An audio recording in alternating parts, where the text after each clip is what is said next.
commencer effectivement par un sujet hautement polémique. Alors, c'est vrai que j'ai titré Instagram Kids pour ou contre. On va même pas faire de sondage. Je pense que tout le monde est contre. Mais on va essayer d'expliquer.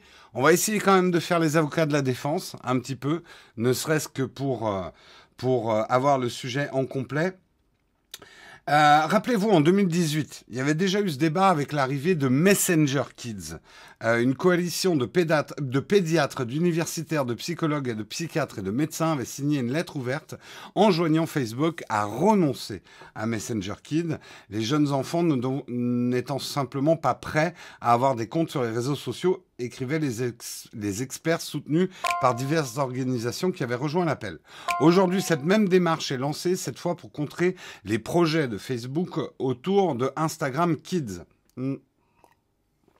Il a été découvert courant mars que le réseau Facebook, donc Instagram, explore une version taillée pour les enfants de son réseau dédié aux photographies. Compte tenu du public visé, de la législation américaine, des règles plus contraignantes et un contrôle parental plus soutenu sont prévus. Donc, l'idée, c'est de créer un Instagram Kids, une bulle beaucoup plus protégée que Instagram actuel. Hostile à cette perspective, une initiative Campaign for Commercial Free Childhood, dont l'objectif est de combattre les initiatives commerciales et marketing ciblant les mineurs, est montée au créneau. C'était déjà elle qui, en 2018, s'était mobilisée pour dire tout le mal qu'elle pensait d'un Messenger Kid, qui n'a d'ailleurs pas vu le jour, estimant que les moins de 13 ans n'étaient pas encore prêts pour les interactions en ligne. Je cite, « Ils ne sont pas assez âgés pour s'y retrouver dans la complexité des relations en ligne, qui sont souvent à l'origine de malentendus et de conflits, même chez les utilisateurs les plus matures. » On en a tous fait l'expérience. Instagram est conçu pour que les utilisateurs vérifient constamment leur appareil et encouragent le partage excessif d'informations personnelles. L'accent est mis par Instagram sur le partage des photos et l'apparence idéalisée rend la plateforme particulièrement inadaptée aux enfants qui sont au milieu d'étapes cruciales du développement de leur sens du soi. Alors, pour expliquer un petit peu, effectivement, Instagram est basé sur quoi? Instagram est basé, vous avez déjà vu tous les documentaires derrière les écrans de fumée, etc. Effectivement, Instagram, par plein de petits codes liés à notre frustration, etc., apporte en son sein les graines de l'addiction. Je sais pas quoi faire, j'allume Instagram, je swipe, je like, je like, voilà. On a tous plus ou moins connu ça, et la vacuité d'ailleurs de ça, et l'impression de vide qu'on a après une session Instagram, ça veut pas dire que c'est tout noir. Je veux pas faire mon anti-tout. Déjà, parce que j'ai été un des premiers à adopter Instagram, en France, c'est un réseau que je trouve génial par certains aspects, beaucoup plus intéressant que d'autres réseaux sociaux parce qu'on partage des émotions et non pas des mots, puisque voilà, on partage des images, donc qui peuvent être compris universellement. C'est vrai que assez rapidement, Instagram a pris des travers liés à un certain type de contenu, un narcissisme exacerbé. On ne pouvait pas s'attendre à autre chose, le narcissisme étant un problème vieux comme Narcisse. Enfin un problème, en tout cas un rapport qu'on a à soi-même. Là on a construit un moteur en plus avec les likes, voilà, il y a tout pour l'addiction. Et puis il y a effectivement la question plus psychologique du rapport à son image, et chercher dans un réseau comme Instagram la validation de soi. Je fais des selfies, je vous montre ma vie, vous la likez, vous validez ma vie. Jérôme mange un steak végétal en story le week-end, si vous avez regardé mon Instagram. Alors remarque, c'est ça que j'aime bien dans les stories, il n'y a pas de like. Donc ça, c'est un truc que j'aime beaucoup dans les stories, c'est qu'il n'y ait pas de like dans les stories. C'est pour ça que j'ai tendance presque plus à faire des stories. Non, peut-être pas, mais on va dire au quotidien, je suis plus story que poster des photos. Donc c'est une validation de ma vie. Ce qui peut être très délicat pour des enfants de moins de 13 ans, c'est que c'est des âges de construction du soi. Enfin, on va pas faire de la psychologie ou du dolto de cuisine, mais on le sait, adolescence, préadolescence, est un moment où l'estime de soi, le regard qu'on porte sur soi est extrêmement sensible. De soumettre à la pâture et à la vindicte populaire votre visage à cet âge-là, avec des gens qui vont faire like, ah non, t'es moche en fait. Ah, t'es trop jolie, ah, t'es moche, machin. C'est des trucs qui peuvent être extrêmement perturbants dans le développement de l'enfant. Un des arguments, faisons un petit peu les avocats de la défense. Voilà, je mets mon... Voilà, c'est quoi leur cravate? Comment ça s'appelle, les avocats? C'est en Angleterre qu'ils mettent de la fourrure. Bref, je mets ma robe d'avocat, voilà. Je mets ma robe d'avocat de la défense. Et on va parler un petit peu de la défense de Facebook autour d'un Instagram Kids. L'un des arguments qui peut être avancé en faveur de cette plateforme, c'est de dire que de toute façon, les enfants de moins de 13 ans sont déjà là. Et on le sait, c'est un secret de Polichinelle. Que ce soit YouTube, tous les réseaux sociaux, il y a plein de gamins de moins de 13 ans qui ont des comptes 21 ans, qui ont des faux comptes. Donc, compte tenu de cette réalité, autant s'y adapter, trouver un moyen de les placer dans un cadre plus adéquat et protecteur, y compris protecteur juridiquement pour Facebook. C'est le fond du problème. Facebook sait très bien qu'il y a des enfants qui regardent Instagram et que ça lui pose des problèmes juridiques, des gros problèmes juridiques et des problèmes vis-à-vis des annonceurs. Parce qu'on le sait, hein, les publicités pour enfants sont sérieusement encadrées et sont sérieusement peu efficaces. À moins de vendre des Haribo ou du Fanta, il n'y a pas grand-chose qu'on puisse vendre aux enfants directement. Alors, c'est des influenceurs pour les parents, mais le problème, je vous l'ai souvent dit, des enfants et même des adolescents, c'est que ce n'est pas des secteurs qui intéressent énormément les publicitaires. Parce que ce ne sont pas les décideurs de l'achat. Je suis d'accord qu'il y a des enfants qui peuvent... Hein, papa, achète l'Audi, là, qu'on a vu à la pub. Mais c'est un petit facteur en publicité, contrairement à ce qu'on pourrait croire. Et le marché des jouets, des bonbons, des confiseries et de tous les produits à moins de 20 € que peuvent s'acheter les enfants, il n'est pas si grand que ça.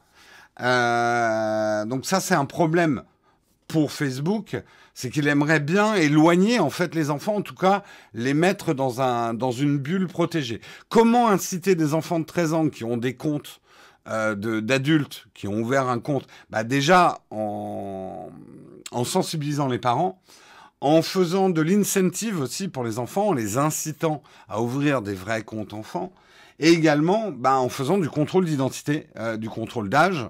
Ça, on sait que c'est des sujets délicats et difficiles sur Internet. Donc en fait, l'argument principal de Facebook, c'est de dire les enfants sont déjà là, mettons-les dans un cadre protégé. Ça ne tient pas vraiment debout, monsieur le procureur. Alors, j'enlève ma robe d'avocat de la défense, je mets ma robe de l'accusation. L'argument est hautement contestable. Pourquoi ? Déjà, ça sera très difficile de faire migrer les enfants d'un faux compte adulte qu'ils ont créé vers un vrai compte enfant. Il faut trouver les incentives, enfin les incitations à le faire, mais c'est vraiment pas évident. Parce qu'il y a plein d'autres services sur Internet également où les mineurs sont interdits, les moins de 13 ans sont interdits, YouTube en premier, et les gamins, ça fait belle lurette qu'ils ont des comptes d'adultes pour regarder YouTube, ils vont pas le changer comme ça, quoi. En plus, un des problèmes, c'est qu'en créant justement un Instagram Kids, c'est finalement une sacrée incitation pour les enfants qui n'avaient pas, les quelques enfants qui n'ont pas de compte Instagram, c'est aussi les pousser à ouvrir un compte Instagram. Alors les habituer à Instagram pour en faire des bons moutons Instagram adultes, les entraîner à faire du like, ce genre de choses, je suis très cynique. Mais voilà, donc vos arguments, monsieur Facebook, en faveur d'un Instagram Kids, ne tiennent pas vraiment la route. Et là, je me retourne un petit peu vers le chat. Jérôme, le transformiste, qu'est-ce que le chat est en train de raconter?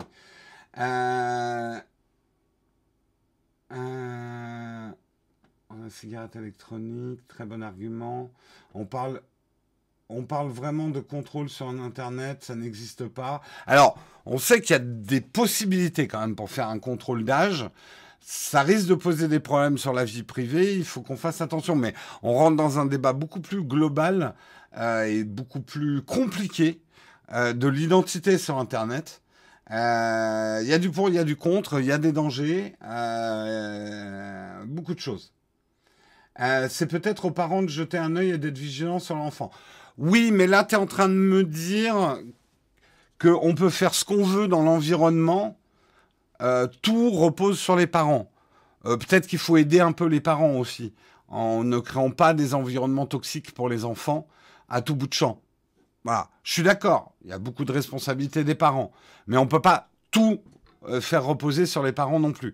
C'est la charge d'une société aussi de créer des interdits et de protéger ses enfants. C'est notre rôle en tant que société.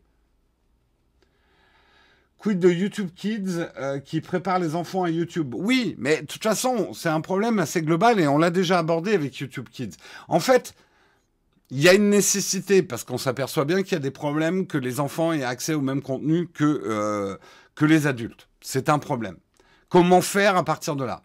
On le sait aussi, et ne soyons pas cyniques, parce que c'est la réalité, que ça pose un vrai problème à ces sociétés économiques. En fait, les enfants regardent beaucoup de contenu et rapportent très peu d'argent. Et je vous le dis, hein, c'est ce qui me gêne là-dedans. C'est qu'en fait, Facebook, d'un côté, va dire on va faire Facebook Kids pour protéger les enfants, mais nous, on sait très bien, parce qu'on connaît le marché publicitaire, que c'est aussi pour éloigner les enfants afin d'avoir un meilleur marché publicitaire avec les adultes. C'est en fait une certaine façon de faire la grosse serpe du ciblage aussi.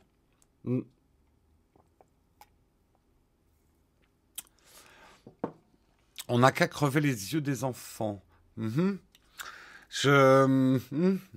Comment on fait pour changer de chatroom? C'est où le bouton? Ma chatroom me dit n'importe quoi. Perso, j'aime pas Instagram et pour moi, et comme Disney, tout beau, doux, mignon en façade et quand tu creuses un peu, ça sonne faux. C'est clair, Instagram. Alors après, n'attendons pas d'Instagram ce qui n'a jamais été. Les gens qui me disent ouais, mais tout le monde ment sur Instagram. Bah oui. Mais à ce moment-là, on va faire un peu de rhétorique. Est-ce que dans vos albums de famille, il y a la vérité? Est-ce que vous avez tous connu aussi les légendes familiales qui se construisent à partir de photos? Ah oui, ça, c'était le fameux barbecue, on était tellement heureux, tu te souviens, machin. Mais tout le monde a oublié qu'en fait, ça allait pas, papa et maman s'engueulaient dans la voiture. Enfin, voilà. On idéalise à travers des images sa vie. Tu vas pas te montrer en train de faire caca, tu vas pas te montrer en train de déprimer. Alors, il y en a qui le font, mais bon, on va dire c'est des exceptions. Mais globalement, tu vas toujours présenter une vie idéalisée. C'est pas la vraie vie Instagram que tu montres. Mais justement, c'est là encore les dangers pour les enfants. Les enfants n'ont pas ces filtres-là. Pokémon poste des photos d'elle sur Twitter en train de pleurer. Oui, alors, ok. Ça fait partie des stratégies d'influenceurs aussi. Hein. La photo de moi en train de pleurer, machin, etc. Mais au même titre que les influenceurs ne sont pas vos amis, et je ne suis pas votre ami, la vie des influenceurs que vous voyez sur Instagram n'est pas leur vraie vie. Et ce que vous voyez par exemple sur mon Instagram n'est pas ma vraie vie. C'est que des faux décors, je me détourne au Photoshop, je ne suis jamais allé en Grèce, je suis jamais allé en Croatie, je suis jamais allé au Vietnam, c'est des vacances, c'est complètement fake, c'est fait ici à l'atelier, hein. C'est tout. Mais bien sûr que la télé, c'est pas la réalité non plus. Mais la télé, on avait peu de doutes que c'était la réalité. Le problème des réseaux sociaux, et notamment de l'approche influenceur des réseaux sociaux, c'est de vous faire croire que c'est les vies qu'ils ont.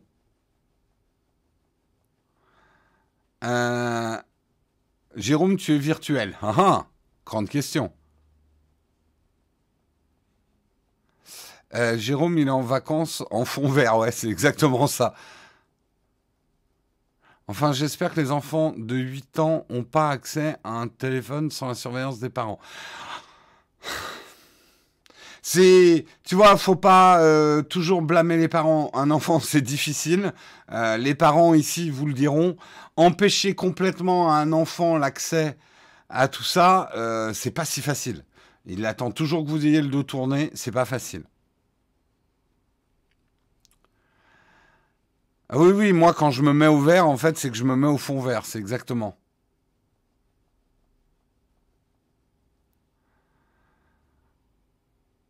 Euh, c'est aussi la faute des parents de leur filer un iPhone à 10 ans.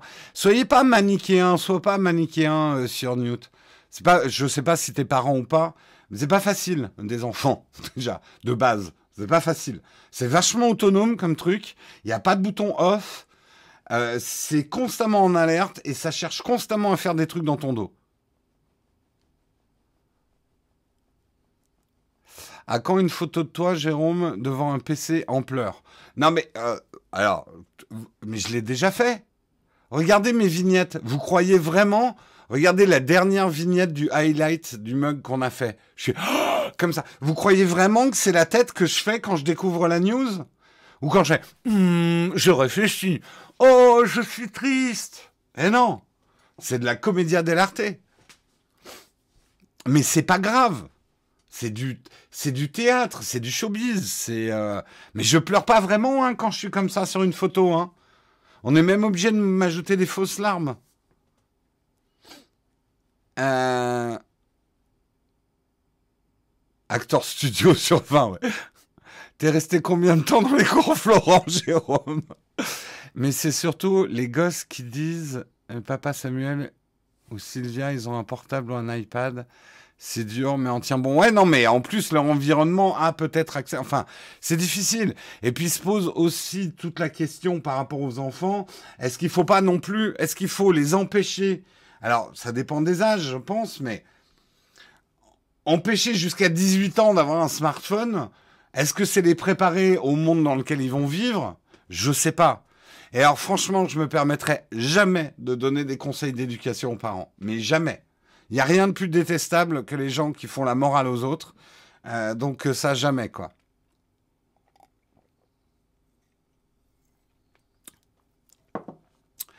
Euh, c'est dommage qu'on ait normalisé le fait de donner aux plus jeunes l'accès aux technologies. Ben, en même temps, c'est le monde dans lequel ils vont habiter.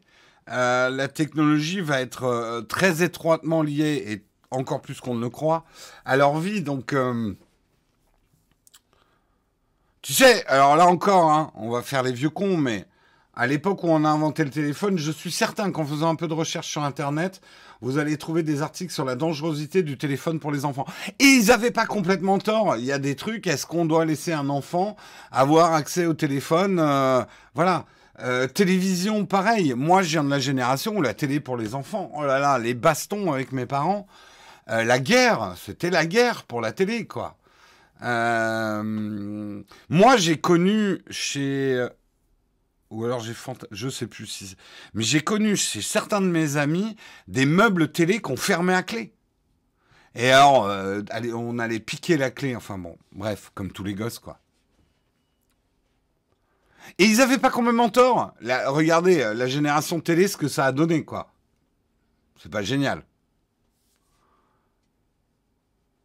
Euh... Attendez, il y a des messages qui sont mis en avant. J'y vois rien là en fait. Je sais pas ce qui s'est passé. Attention, juste, je le dis, pour les messages mis en avant, ne prenez pas l'option modérateur. Parce que là, vous allez vous faire ban tout de suite. Il y a une option dans la mise en avant de vos messages, c'est une option pour les modérateurs, c'est réservé aux modérateurs. Je sais pas si c'est ce qui s'est passé, mais j'ai cru voir un truc. Mais faites gaffe à ça. Moi, la première fois que j'ai eu un téléphone, c'est quand j'ai commencé à rentrer tout seul de l'école. Ouais, après, il y a les questions de sécurité, quoi. On parle, mais personnellement, à 13-14 ans, j'étais sur Facebook et c'était n'importe quoi. Ce débat existait déjà et je pense que ça existera, peu importe les actions. Oui, tout à fait.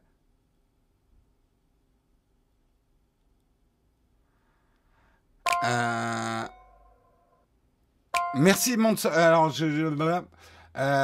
Merci Monster Dra pour ton sub.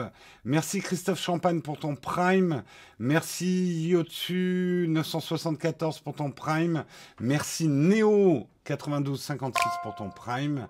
Le Genevois aussi, merci pour ton prime. Merci Sloan Fardel. Et merci Ben Vangui également pour ton sub. Merci à vous. Voilà, en tout cas, Facebook Kids, je vais même pas faire un sondage. Facebook Kids. Instagram Kids, je vais même pas faire un sondage. Parce que je crois qu'on est d'accord pour dire qu'on est plutôt contre, quoi. Ça va trop loin. Ça va trop loin, ces histoires.